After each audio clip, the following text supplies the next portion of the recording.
Good afternoon, everyone. It's CJ. I hope everyone is having a fantastic day. It is Thursday, July the 14th, and I'm very excited for today's interview. Today's interview is with Diane Sare. Diane is a candidate this year for U.S. Senate for 2022, coming up here soon. And what's more exciting about this is actually in New York. Now, Diane it was very challenging for her to do all the work to make it to. There was lots of things that were done behind the scenes in an attempt to keep her off the ballot, but she was able to conquer all of that. Her career experience includes working as a political organizer and as a fundraiser as a classical musician, also a choral conductor, and also she was the founder of the Schiller Institute New York City Chorus. She has also previously worked for former U.S. presidential candidate Lyndon LaRouche for 32 years. Many of us are very familiar with Lyndon LaRouche, the great work that he does, his wife does over at the Schiller Institute. And we also want to just thank Harley Schlanger for affording us this opportunity to connect us for this interview. So without further ado, let me bring Diane in. So Diane, welcome. How are you today? Thanks. I'm very well. Great. Well, again, want to thank you for joining us for this live stream interview. And again, for our listeners, I know I briefly went over some of your bio, but if you could do me a favor, Diane, just share more about yourself with our listeners, please. Sure. Well, I come, as LaRouche did, interestingly, I come from a New England Quaker family. I grew up in Maine. Both of my parents' families are from there originally. And when I was a student, I went to school at Hamilton College in New York for a year. Then I went to New England Conservatory of Music. And it was during my time as a student there that I met organizers with Lyndon LaRouche, who was running for president in 1988. And he had just been indicted by none other than Robert Mueller. And the media was full of every kind of vile slander you can imagine. And somehow, because of my reading of Quaker journals like John Woolman, who was a real anti-slavery organizer in New Jersey in the 1700s, and he spent a lot of time in jail. When I saw that LaRouche was likely to go to jail, I actually thought this must be a very great man, because they wouldn't bother to harass him like that if he weren't. Yes, indeed. We're very thankful for the path, one of the true thought leaders of the past several decades, and with his work, it continues. And I'm sure that was quite a bit of inspiration for you in terms of your political aspirations and your attempts to really help humanity in terms of the numerous challenges that are there, Diane. So for our listeners, why did you decide to run for U.S. Senate? Well, because I think the moment that LaRouche warned about in terms of a total blowout of the transatlantic system is upon us. We have a financial bubble that absolutely cannot be saved, even if they start nuclear World War III. They just can't salvage this system, and they're prepared to obliterate humanity for that. It's not a presidential election year, and Schumer is the majority leader of the U.S. Senate. And New York is a very important state, as it has been since Alexander Hamilton. So I thought that it would be important to have a voice, really LaRouche's voice in a sense, for the urgently needed policies here. It was the highest rooftop available, I guess. And Schumer also inspired me by his comments to Rachel Maddow when newly elected President Trump was talking about going after the intelligence agencies. And apparently General Michael Flynn wanted an audit because they've lied us into more than one war. And Schumer said, that's a stupid thing to do. They have 6 ways from Sunday to get back at you. And as far as I was concerned, that was sufficient grounds for him to be thrown out of office. How dare someone say that you go along with lies that have led to the death of millions of people for political expedience or just to save your own skin? That disqualifies someone from political leadership, in my opinion. Yeah, I agree with you. And numerous statements that Schumer has made in regards to his thoughts as it relates to our republic. And we're seeing that through some of the progressive ideas that are put forth. In fact, I can't remember his name. He was doing an interview, I believe, on CNN, and they were talking about the inflation. They were speaking about the economic conditions that are deteriorating very rapidly. And his opinion was that it was worth it because we're pushing forth the liberal ideologies, the liberal ideas of progressive liberalism in our country. And I don't agree with that, Diane. And so I want to thank you for doing what you're doing in terms of, running for Senate. I'm sure there's a lot of hard work, a lot of personal sacrifices behind that. And so in terms of your platform and your candidacy, why don't you share a little bit about some of the attempts that were made to keep you off the ballot of U.S. Senate in New York? Sure. I'm really glad you brought that up because actually we just got word this week that the so-called Independence Party has been thrown off the ballot in New York, which is a very good thing. And I'll tell you why. And I received a press release from the Libertarian Party, which I should forward to you because they reference their work and the work of my campaign volunteers. First of all, what happened in New York in the 2019-2020 elections is that the basically to eliminate any outside voices, any dissent, they said, we're going to set up a $100 million matching fund, slush fund. And in New York, people who get matching funds, it's not double, they get 8-to-1. So if you raise $250, you get $2,000. It's unbelievable. This does not only not level the playing field, what it does is it means the people with a lot of money just forget it. Someone without big banks backing them is going to be nowhere in this scene. So it's already very fraudulent. They don't start until 2024, but they said in the interest, and the state legislature and the bureaucrats at Albany are always very interested in protecting New York taxpayers from spending frivolous money. So they said, in order to protect the taxpayers, we have to prevent frivolous candidates from getting these matching funds. So we're going to basically make you jump through 4 walls of fire, leap around the moon, come back, stand on your head, and do a somersault. And then we'll determine that you're a viable candidate. And this included retroactively throwing substantial opposition voices off the ballot. The Libertarian Party got thrown off the ballot. The Green Party got thrown off the ballot. They have a right to express their opinion. They have won elections. They've been around for decades. And what they said is we're going to triple the signature requirement. So from 15,000 signatures in 6 weeks, which was already one of the most difficult in the country. John McCain famously could not get on the ballot in New York when he ran for president. He had a big lawsuit. They made it 45,000 signatures.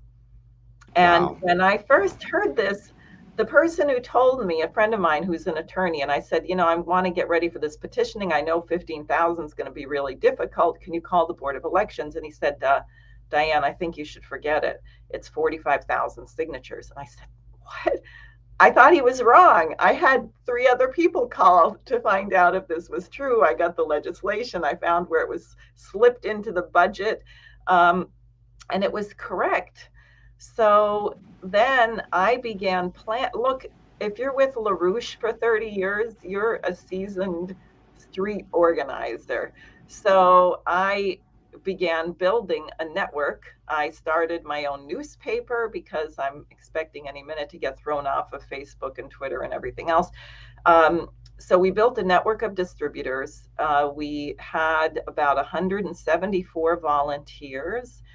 And my campaign filed 66,000 signatures on the deadline. And we were the only one to successfully do that. Now, coming back to the Independence Party, Lee Zeldin, who is an incumbent US congressman who has the Republican nomination for governor, doesn't need to petition to get on the ballot because he's with a viable party, namely the Republican Party. But he decided, since the state tends to vote blue these days, or at least the city, that he wanted to get another line. In New York, you can have your name on multiple lines and people can vote for you under the Conservative Party as opposed to under the Democratic Party or whatever. They can't vote for you more than once, but they can vote for you under a different line. So I think Zeldin and his campaign figured that in a Democratic state, it would be wise to get another line. So they tried to get the independents line.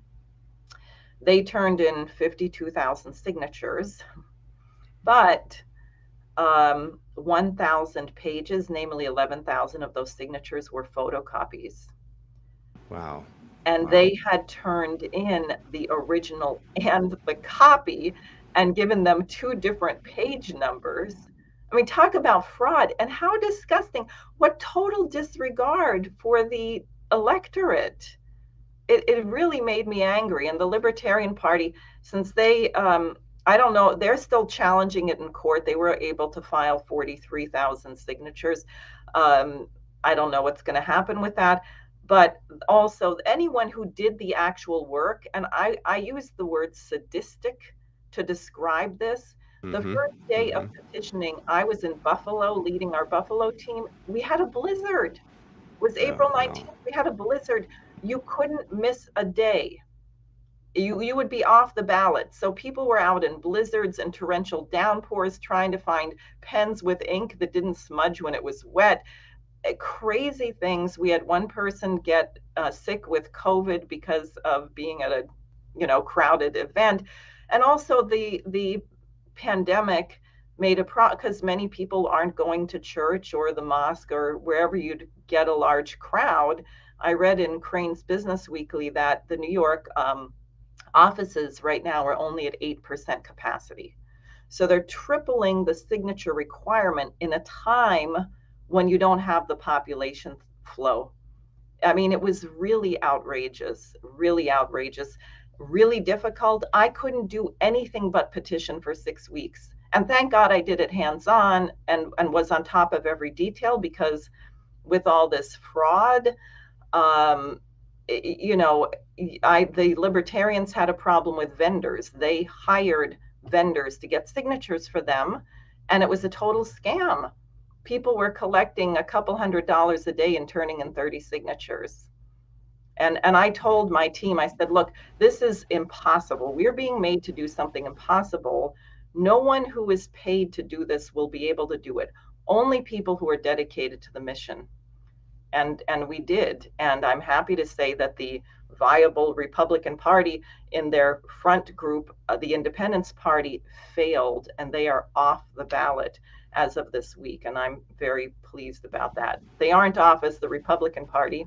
I think they should be. I think anyone that commits that kind of gross fraud, which is criminal, you're signing affidavits swearing you got these signatures, that's criminal. Yeah. So I think they should be off altogether, but that's not quite under my control, and I don't want to waste time and money on a big lawsuit. Sure. Well, that effort doesn't surprise me, because literally, like anything that is said by the progressive liberals, you have to just take the opposite. So when they say that we want open and transparent elections, they don't mean that.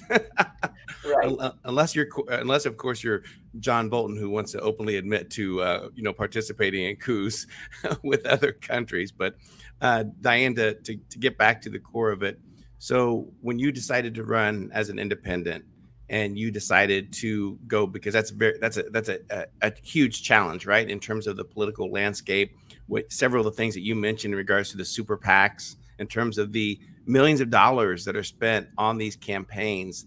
And one of the things you said when you had your first statements in regards to one of the core things that we are facing right now as a country is the fact that the original Bretton Woods, which established a gold-backed dollar currency, was completely thrown out the window and has led to several decades of money printing, and has contributed to what we just read yesterday in the newspapers, that inflation is at a 40-year high at 9.1%. And so it's time to get back to some of those core principles of sound money. So Diane, why don't you share in terms of your campaign, in terms of some of the core principles, the things that are guiding your campaign in this election to become Senator of New York? Sure, I will. And let me just say this as a way of getting to that. I don't know if you saw it or were aware that the city of New York put out a public service message on what to do in the event of a nuclear bomb hitting Manhattan? I did not see that. No, no, I did not. They put out, it's about a minute and 20-second video. I thought it was a spoof. It's a woman in front of a bunch of brownstone buildings, maybe in Harlem or somewhere, and she says, "So, we just got the news that a nuclear bomb has dropped. The big one has happened. As a public safety message, we're going to tell you how certain measures you can take to survive. Number one, get inside. Number two, if you happened to be outside when the bomb detonated, be sure to get inside as quickly as possible and remove all of your clothing, which will be contaminated, and put it in a plastic bag and make sure to shower and clean everything that you can. And number three, close your windows and stay inside and tune into the radio for further instructions, and don't go out until you've heard more." Now, as one of my friends said, if there were a severe thunderstorm, maybe this would make sense. A nuclear war. And a colleague of mine, Carl Osgood at Executive Intelligence Review, who follows military affairs, sent me a video of someone who was much more honest about what would happen to New York City in the event it got hit by a bomb of the magnitude of the one we dropped on Hiroshima. Now, first of all, I have to say, Russia is not going to bomb a civilian population center. The US did that. No one else has ever even used a nuclear weapon. Right. Russia's not going to do this. But nonetheless, if you used a bomb the magnitude of Hiroshima, which is, I think, 15 times less powerful than what we would use today, 250,000 people would be vaporized immediately. You'd have a fireball orders of magnitude hotter than the center of the sun. Things would just melt. And then the force of the blast would break all the windows. You'd have glass, weaponized, melted glass shards flying into everyone, everything. And then you'd have another 300,000 or so people dead. You would have buildings collapsing. The video that I saw of the more realistic set in Japan, one of the problems they didn't have because they were an earthquake zone is they didn't have buildings that were really heavy out of brick that would trap. They were made out of rice paper and things like that. But in New York, forget it. The people under fall. So why are they putting this thing out? What is the point? And my campaign manager called the Office of Emergency Preparedness and said, "Is this a spoof? Do you know what happens?" And they said, "Oh no, we had a team that researched this, and this is." And she said, "You got to be kidding me." And then the person let slip something. They said, "Well, there might be an accident." So would they stage something that's not as deadly as a nuclear war, claim it was a nuclear war, use it as a pretext to nuke Russia? Is that what they're preparing for? Are they just trying to scare people? I don't know, but it's truly insane. It is. It's insane because we have a situation where the Department of Defense believes that they could, win some type of a small scale nuclear exchange, and then you compound that with the fact that they've been able to accomplish so much with the fear. They've been able to leverage fear to manage society for so long, and they've gotten pretty good at it. And if you consider all things with the war on terror, with the policies that were implemented during COVID, and now during this turmoil that's taking place with Ukraine and Russia, they want to leverage that fear factor just for society. And I think the reason they do it is just kind of it provides them cover to continue the wealth extraction and the money laundering that's occurring when you have a Ukraine situation where Zelensky is now asking and stating that the financial levers, including primarily the West, needs to continue rolling out the billions of dollars per month to support it. It's just, Diane, it's such a shame what's happening in Washington, D.C., and I'm glad that you're running as an independent. I label myself politically homeless. Previously I had voted for Bill Clinton. I voted for George Bush. I wanted so much to believe in that two-party system that it made a difference. But we used to have an anti-war party in the United States. We used to, but not anymore. You see the Democrats and the Republicans walking in lockstep to continue this foreign intervention policies that have yielded no results the past several years. Right, exactly. Now, on this blowout, what LaRouche had said a number of years ago was that part of the reason for running a nuclear war is that if the Anglo Americans can say we won, they can write off all their debt obligations. Because what are they holding? It's quadrillions of dollars of derivatives obligations, which can never be paid. Correct. Right, and that's really why. See, all of this, and I had a talk with some members of the building trades unions, and I said, forget it. Raising interest rates, lowering interest, it doesn't work. The system is over. It's systemic. The only solution is bankruptcy reorganization. And as you brought up this Bretton Woods idea, where you've got to have a group of big nations, and the US has to be recruited. Everyone who's listening to this program, who's in the US in particular and everywhere, but we have to turn the US. We have to get back to the principles in our Declaration of Independence and our Constitution. We had a revolution against the British Empire, not so we could be the British Empire, which is the role we're exactly playing. So true. Yes. Yeah. So at any rate, we got to just zero this out, get rid of the crap, don't bail it out.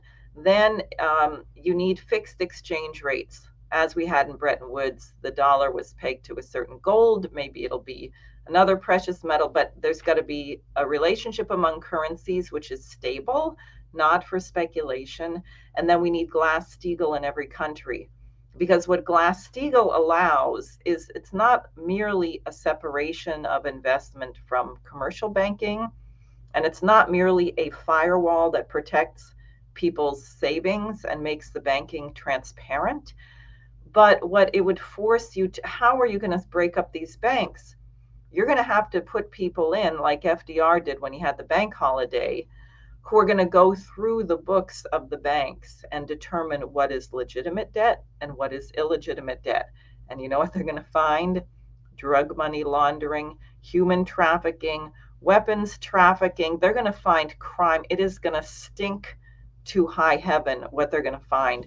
And maybe some bankers who have belonged in jail for some time and never go, go to jail. We're going to have to write off this criminal speculative activity. And then you're going to need a national bank. You're going to have to either nationalize the Federal Reserve or bankrupt the Federal Reserve and create a national bank.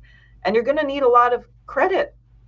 We have sewage treatment plants and police departments and fire departments that are tied up in these derivatives and other kinds of weird investments because Moody's and Standard & Poor's downgraded municipal bonds. Correct. Yes.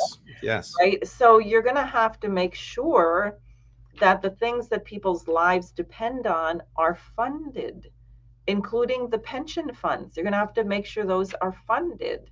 But you're not going to, if a few billionaires are down to only becoming millionaires, I think they'll survive. I've never had to live on $1 million, but I think I probably could. Right. Yeah. It would be a struggle, Diane. I would struggle with it, but I can make do. Yeah, exactly. We'd struggle, but we could do it, So they're not going to die. But if you shut down sewage treatment plants and nursing homes and hospitals, people die. So, and this is the biggest challenge because the government has lost the trust of the people. Indeed. And you have to have a government to do something like this. You have to have a government that is trustworthy, or it won't work. But the way you get that is the people have to demand it. And I'm going to put the onus of the responsibility back on the people, because there's too much that we have allowed to happen in this country. There has not been enough of an outcry. And please don't tell me we're going to have some revolution or, Trump is going to come back on a white horse. No leader can do this unless the American people get smarter and demand what is actually necessary. Right. Correct. Yeah. I think if you look around the globe and you look at the turmoil that's being created, whether it's in the Netherlands or Sri Lanka, or even the Canadians here closer to North America, the truckers, that I think everyone kind of has a sense, Diane, that there's something fundamentally that's broken. I think a lot of people are leaning towards that direction of saying, well, why is there such a disconnect between what the media is telling us, between what Washington D.C. is doing, and Main Street? Why is there such a disconnect of what is happening? And I think more people are struggling to put their finger exactly on it to understand. But unfortunately, in politics in the United States, we treat our politics like we do our sports team, right? We want our team to win, and I get that from that perspective. But I completely agree that this is really going to be a grassroots movement. It's going to take, even though it starts at the individual and then it grows from there, it's going to have to take a lot more work to get people to understand the ideas of correcting the fact that we have not been good stewards of the world reserve currency, and the Fed continues these monetary policies that in whole have led to this top 1% that continue to gain and gain and gain. At the same time, the middle class in the United States is being destroyed, and we're witnessing that in real time now. In regards to the notion of the new Bretton Woods, and can you talk a little bit around the need to move from more of like the unilateral type policies that the West has been implementing, and to really understand more towards the multinationalism that's happening globally, that we need to embrace here in the United States? I don't think that most people really, I think they fear that a little bit of that world of that we're the world of multinationalism and what's involved. Can you talk a little bit around that, Diane, please? Yes, I'm really glad you brought that up, because I was thinking also most Americans are not really aware of what's going on in the world. People have to understand, and it's very hard for us as Americans because we were used to leading the world. We were the first to build a transcontinental railroad, the first to land a man on the moon and return him safely to Earth. We were prosperous. We had the highest standard of living in the world. And we tend to therefore think of us as a global hegemon, that we run the world. The way we go, the world goes.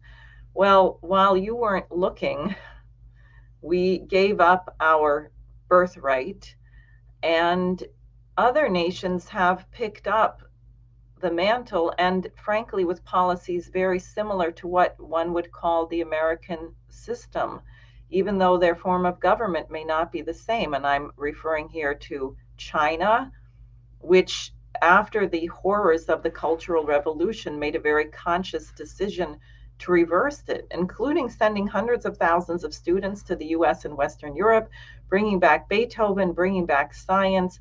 But remember, China is a 5,000-year-old civilization. They had steel. They were making iron actually centuries before the West. And I only learned recently that they sent people to Kentucky, I don't know when, I forget, in the 1700s or something, to teach, to Wow. help us. So all this nonsense about all the evil Chinese scientists spying on us and stealing things, what are they stealing? Our inability to fix a pothole? What are we demonstrating that anyone would want to steal right now? So they decided that poverty had to be ended, and they, over 30 years, have lifted, or 40 years, 800 million people out of extreme poverty. And there was just a speaker at the Schiller Institute conference who made a point. They did not have a war to do it. They didn't invade one single other country while they were getting people out of poverty. And they didn't do it by mailing out welfare checks. They did it by having people on the ground go to the impoverished pockets and find out why people were impoverished, and then create businesses and create industries and change a pork farmer to a kiwi farmer and build a railroad so they can ship out their goods. It was very physical, very hands-on. So when the sanctions were imposed on Russia, the latest round, we've been doing it for a while, Putin and Xi Jinping had met February 4th on the sidelines of the Olympics. and they had this 16-page memorandum of understanding basically saying, and I am not going to speculate on whether Putin told Xi that he was thinking of taking a military action in Ukraine. I don't know that. It's probably likely it was discussed, but what is on paper is they said, we support each other's sovereignty, we support each other's territorial integrity. We're going to have a whole wide range of agreements on food, on science, on energy, on space exploration. It was beautiful. And they said this is not directed against any third country. What we are asserting is there has to be an order in the world where the security interests of every nation are respected equally. So when Biden tells us that we're going to be tough and we should be happy for spending $1 million to fill up your motorcycle with gasoline. Right. Yeah. Because we're sticking it to Russia and first of all, why do we want Russian people to suffer? That's not my main goal in life. I don't want to make anybody else suffer. So why does he think it's so great that we're making people suffer somewhere? Why should we be happy to do that? But at any rate, we're supposed to be happy to be torturing Russia. Well, but Russia decided they don't believe in this Green New Deal, Great Reset nonsense. So they're working with China. The Shanghai Cooperation Organization is now talking about bringing Iran in. These are like the large countries, Uzbekistan, Kazakhstan, etc. They're growing. They represent a much larger portion of the world's population than the lunatic fringe, that's what I'll call us in the West, does, right? I like that. Yep. We're a tiny minority. We just happen to have nuclear weapons and a gigantic bubble of derivatives. Exactly. Yeah. And we're committing suicide. And these other people are saying, you know what? Looks like this war in Ukraine is going to cause food shortages. Let's increase food production. Now, unfortunately, India had a horrible hot spell, but their government had agreed to subsidize the farmers to make sure they could increase food. What happened here? The American farmers, and Americans are good people. That's why we've got to pull ourselves together and fight. The American farmers said, look, we're going to have a terrible shortage of grain. Let's pull some of that land out of set aside. Let's gear up production. And the Secretary of Agriculture, Vilsack, said, oh, no, you don't. Oh, no, we cannot mess up our 30 by 30. This is bad for the climate. Growing green things is bad for green. I don't know why that is, but you can't increase food production. And it really sticks. So people should see. And I think that public service announcement of the 1.5 minute video on insanity, survive a nuclear war by doing your laundry and closing your windows, should forget it. Why should you take anything as credible? And now coming back to what I said, so someone could ask me, well, how are you telling us to trust the government that's clearly gone mad? Because it's only the government that's going to be able to rein in these crazy bankers. So we have a real problem unless the American people step in a big way. Yeah, absolutely. I completely agree. And it's very unfortunate because if you look at the actions that are taking place, it almost appears they're willing to go full scorched earth in order to continue the dollar dominance and the U.S. hegemony around the globe. I don't see a whole lot of things that are changing. And now we're witnessing, Biden have to go to the Saudis. He's trying to repair the relationship with Mexico. I think it's too late. I think the actions of the United States and I think Afghanistan was a huge blow in terms of the confidence that if there was any little bit of confidence on the world stage that the United States has, I think Afghanistan completely threw that out the window. And one of the things that, Diane, we never do, that you never see government ever do, is to ever acknowledge that mistakes were made. There's never any type of self-assessment and brought forth to the American people to say, here's what went wrong. We did this wrong. We could have done things better. And you see that time and time again, but that never happens. You never hear government admitting that they were wrong with any of the policies that they put forth. They just provide excuses. The media picks that up and they continue the narrative that we live in the greatest economic prosperous times, that we truly don't. And that, I joke, Diane, I say that's why they need Mark Zuckerberg to create the metaverse, because in the future, that's the only place that government is going to be successful is in the metaverse, because in reality is going to come back and kick them in the tail here real soon. That's for sure. That's for sure. Yeah. Diane, why don't you share for our listeners how they can learn more about your campaign, your social media handles, so that way they can follow your work as well there, please. Okay, great. I hope I know them all. But you'll put stuff on the screen, right? I'll bring it up on the screen right now to help. Thanks. How's that? Great. Absolutely. Okay. My website is easy. That's Sare for Senate, and you can see my last name is spelled SAREFOR, not the number 4, sareforsenate.com. That's my website, and you can find links there. And I'm also on Twitter, Diane Sare for U.S. Senate. Is that Sare for with the number 4? Some of I these believe it. things. What is it? At Diane Sare. Yeah, just straight at At Diane Sare Diane on the Sare, Twitter just handle. my Yep. name. Yep. Okay, Absolutely. great. At Diane Sare. Then I am on Instagram, which is Sare with the number 4 Senate. I am also on Telegram as Sare for Senate, the same thing with the number. Okay. And Facebook, which is, I guess that's Sare for, I don't know what I put on Facebook. Yeah, Diane Sare Independent. Yeah, for 2022. Yeah. Diane, want to thank you for your time. Any closing thoughts, Diane, as we wrap up this interview? And again, want to thank you so much for your time today. But any closing thoughts, please? Well, I'd really like to thank you for having me. I would just say, do not give up hope. This crisis is our best friend. It's just a cliffhanger because we could not make the magnitude of changes that have to be made now unless the old system were going to come down with a crash. So it really is a race against time. If we can pull ourselves together with the bankruptcy reorganization, a new Bretton Woods before these lunatics kill us all off with a nuclear war or food shortages or whatever they have up their sleeve.